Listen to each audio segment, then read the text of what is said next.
अस्सलाम वालेकुम viewers, Rahman Ahmed health care channel की जानिब से खुशामदीद। उम्मीद है आप सब खैरियत से होंगे।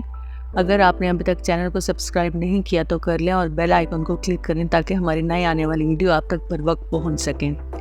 आज का जो हमारा वीडियो का टॉपिक है वो ये है कि अल्ट्रासाउंड के बगैर किस तरह से पता चलेगा कि बेटा है या बेटी पैदा होने वाली है। मोस्टली तो लोग अल्ट्रासाउंड से पता करवाते हैं, यानी अल्ट्रासाउंड होने के बाद पता चलता है कि बेबी बॉय है या बेबी गर्ल है। अल्ट्रासाउंड में तो बेबी का जेंडर जो है वो 99% जो है वो ठीक पता चलता है। बहुत कम केसेस में ऐसा होता है कि जो डॉक्टर ने बताया हो और वैसा पैदा ना हुआ हो।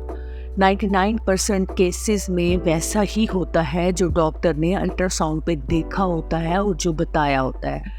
1% चांस होते हैं जिसमें के रिजल्ट जो है वो डिफरेंट आता है। हमने पैनल का टेस्टिस का शेडो देखा और शेडो बाज़ औक़ात बच्चे के अम्बिलिकल कॉर्ड को कन्फ्यूज हो जाता है, तो मोस्टली 99% में केसेस में वही होता है जो डॉक्टर बताते हैं और 1% जो है वो डिफरेंट आता है रिजल्ट। कुछ निशानियां ऐसी हैं जिसके हम बता सकते हैं कि बेटा है या बेटी पैदा होने वाली है, जिसमें सबसे पहली निशानी या पहली बात जो है वो ये है कि बेटियों के हमल में या जब प्रेगनेंसी में बेटी पैदा होती है तो उसमें 80% लोगों को उल्टी और मतली की कैफियत होती है as compare to baby boy. उसकी वजह यह है कि एससीजी का लेवल जो है वो ज़्यादा हाई होता है, रेज होता है, और इन केसेस में मतली की कैफियत होती है। जबकि अगर बेबी बॉय हो तो उस सूरत में ज़्यादा उल्टी या मतली की कैफियत नहीं होती।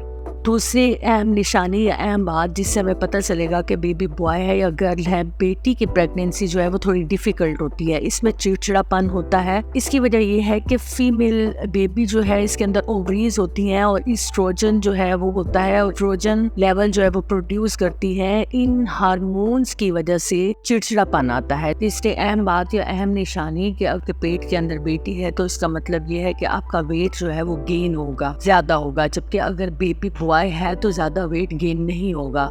साइंटिफिक एक्सप्लेनेशन है कि जब बेबी बॉय है तो उसमें टेस्टोस्टेरोन जो एंड्रोजन है, ली मसल जो है वो मांस पड़ता है और फैट कलेक्शन कम होती है, जबकि फीमेल में जो है वो एस्ट्रोजन होता है और आपका प्रीडिस्पोज करता रहता है और फैट आपका बढ़ जाता है। तो सिंपली सी बात ये है कि जब बेबी गर्ल हो तो आपका वेट गेन ज़्यादा होगा और अगर बेबी बॉय हो तो वेट गेन आपका कम होगा। चौथी अहम बात या अहम पॉइंट वो ये है कि अगर बेबी गर्ल है तो बेबी गर्ल के बम्स जो हैं वो हायर होते हैं, जबकि बेबी बॉय के बम्स जो हैं वो लोअर होते हैं या कम होते हैं। तो आसान अल्फाज में जो बात है वो ये है कि बेटे के वक्त जो है आपका पेट जो है वो चिपटा होगा, जबकि बेटी के वक्त आपका पेट जो है वो बाहर की तरफ निकला हुआ होगा। और बेबी बॉय के वक्त ये होता है कि पेन्स जो हैं वो बाज़ औक़ात जल्दी लग जाती हैं। हमें 40 वीक्स तक का वेट नहीं करना पड़ता, बल्कि 38+ वीक्स पर दर्दें शुरू हो जाती हैं, जबकि बेटी के वक्त जो है वो ऑलमोस्ट 40 वीक्स तक प्रेगनेंसी जो है वो चली जाती है, क्योंकि बेबी गर्ल जो है वो पेल्विस में जाते हुए और हेड फिक्स होने में कुछ टाइम लेती है। बेबी गर्ल की जो केसेस होते हैं उसमें पेन जो है वो तकरीबन 40 वीक्स पर जाकर लगते हैं। इसके अलावा एक अहम बात वो ये कि जब डॉक्टर आपके बच्चे की हार्ट बीट को चेक करते हैं तो अगर आपके बेबी बॉय है तो उसकी हार्ट बीट तकरीबन 145 तक होगी या इससे नीचे होगी, जबकि बेबी गर्ल जो है 80% केसेस में ऐसा होता है कि उनकी हार्ट बीट जो है 145 से ज़्यादा होती है। 165, 155 तक अगर हो तो उसका मतलब ये होता है कि आपके यहाँ बेबी गर्ल होगी। इसके अलावा एक निशानी जो है वो ये है कि जब आपका यूरिन का सैंपल लिया जाता है और उसका टेस्ट किया जाता है और पीएच चेक किया जाता है, तो यूरिन के पीएच के अंदर अगर बेबी बॉय है तो उसका पीएच जो है वो अल्कलाइन होगा, और अगर बेबी गर्ल है तो आपका यूरिन का पीएच जो है वो एसिडिक होगा। इसके अलावा आप घर में भी इसका टेस्ट करके देख सकते हैं कि आप एक यूरिन का सैंपल लें और उसमें सोडा जो कि घर में इस्तेमाल होता है वो थोड़ा सा डाल कर देखें, तो अगर बबल्स बनेंगे तो बेबी बॉय है और अगर बबल्स नहीं बनते यूरिन में तो बेबी गर्ल है। अगला अहम पॉइंट वो ये है कि अगर आपके यहाँ बेबी गर्ल है तो आपकी स्किन जो है वो बहुत अच्छी हो जाएगी, लेकिन हेयर ग्रोथ अच्छी नहीं होगी।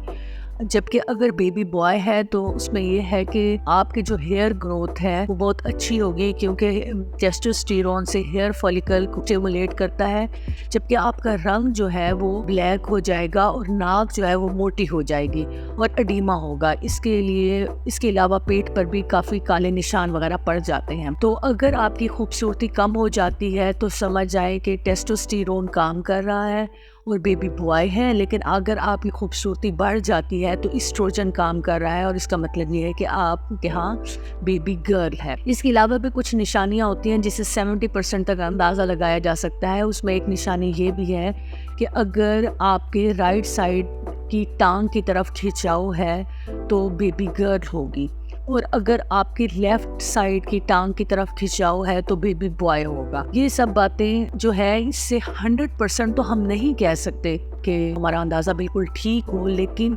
70 to 80% जो है इन निशानियों से पता चलता है अल्ट्रासाउंड के बगैर कि आपके यहाँ बेबी गर्ल है या बेबी बॉय है। इसके अलावा हम जो है फीटल फ्री DNA एक टेस्ट होता है वो करवाते हैं, जो कि 8 से 9 हफ्ते में करवाया जाता है। आपके ब्लड का सैंपल लिया जाता है और उसमें DNA करवाया जाता है।